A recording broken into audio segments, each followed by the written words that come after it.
While the world argued over stealth and speed, one small nation quietly offered something far more powerful: freedom. It happened behind closed doors, in a quiet boardroom in Ottawa. No roaring engines, no photo ops, just a proposal from Sweden, one that stunned everyone in the room.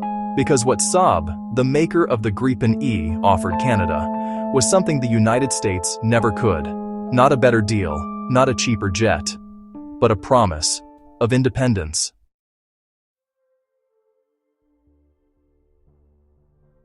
To understand why Sweden's offer hit so hard, you have to go back to Canada's fighter jet saga, a story that's dragged on for over a decade. Canada's skies are unlike anyone else's: vast, frozen, isolated. To defend them, you need aircraft that can handle brutal weather, long distances, and the emptiness of the Arctic. For years, Canada's CF-18 Hornets did their duty. But time caught up. Engines aged, systems broke down, parts became impossible to find. So, the government launched one of the most competitive and controversial fighter jet searches in modern history. The contenders? America's F-35 Lightning II, Boeing's FA-18 Super Hornet, Europe's Eurofighter Typhoon, and from neutral Sweden, the Saab Gripen E. Most thought the race was already over. The US had the politics, the prestige, and the pressure. But Sweden had something far rarer: trust. When Sweden first stepped into the ring, critics dismissed it immediately. Too small, they said. Too old. Too different. How could a neutral Scandinavian nation possibly compete with America's global defense empire? But Sweden didn't come to sell a jet. It came to sell an idea. Because while the US offered the F-35, a fifth-generation masterpiece, it also came wrapped in red tape. Every system, every update, every line of software controlled by Washington. You couldn't modify it without permission. You couldn't even check certain maintenance data without American approval. In short, you owned the plane, but not the power behind it. And that's where Sweden flipped the script. Saab's proposal to Canada wasn't about dominance. It was about sovereignty. They promised something the United States never could: complete control. Every blueprint, every code line, every component. Canada could build, maintain, and upgrade the Gripen E on its own soil. No foreign oversight, no locked systems, no waiting for US approval. It was like buying a car and actually getting the keys, not renting one from someone who can track your every move. Sweden offered full technology transfer, something so rare in modern defense deals it sounded almost impossible. They didn't just want to sell jets. They wanted to hand over the knowledge to build them. For Canada, that offer struck deep. Because here's the truth: Canadian defense has always lived in America's shadow. From NORAD to NATO, from equipment to intelligence, almost every major system runs through US infrastructure. And while that alliance brings strength, it also brings dependency. Sweden was offering Canada an escape. Then came the shocker. During private evaluations, Gripen E exceeded expectations. In cold weather trials and simulated missions, it proved agile, rugged, and incredibly adaptable. It could take off from a frozen highway, refuel from a truck, and be back in the air in minutes, a feature the F-35 could only dream of. Even the maintenance crews were impressed. Where the F-35 required massive support and specialized infrastructure, the Gripen could be serviced by a handful of technicians using basic tools. It was built for exactly the kind of environment Canada faces every winter: unforgiving, remote, and unpredictable. But it wasn't just performance. It was philosophy. The F-35 was designed for dominance, to integrate every nation into a US-controlled network.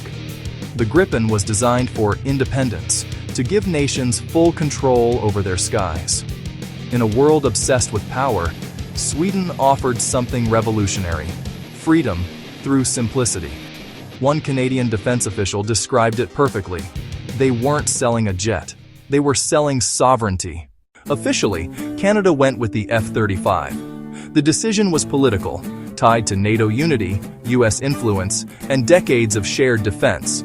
But unofficially, the Gripen left its mark. After the Swedish proposal, Canadian analysts began asking questions that made everyone uncomfortable. Why can't we control our own software? Why are our upgrades tied to foreign approval? Why can't we maintain our jets without overseas clearance? Those questions didn't go away. If anything, they got louder. Because Sweden's offer exposed something deeper: how much sovereignty modern militaries have quietly traded for convenience. And it wasn't just Canada. Brazil accepted the Gripen deal, and with it, full technology transfer.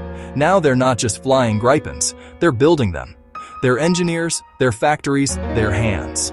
Finland looked closely. So did India. So did nations across Eastern Europe, where self-reliance isn't a slogan, it's survival. Sweden's model became the blueprint for a new kind of defense relationship. Partnership instead of dependence. And that's why this story isn't just about Canada. It's about the future of military sovereignty itself.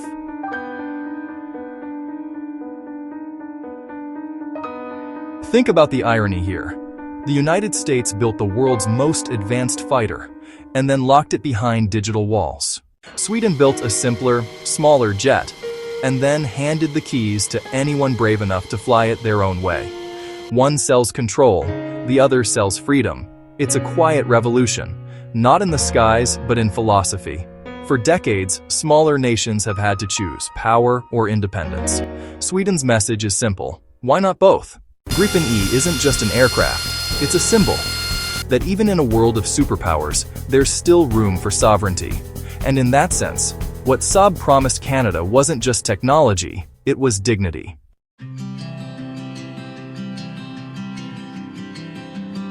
Imagine the scene: snow falling over a remote Canadian airbase.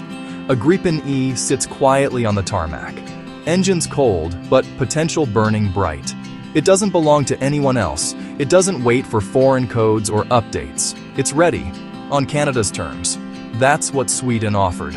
A future where Canada's skies could be defended by jets it truly owns.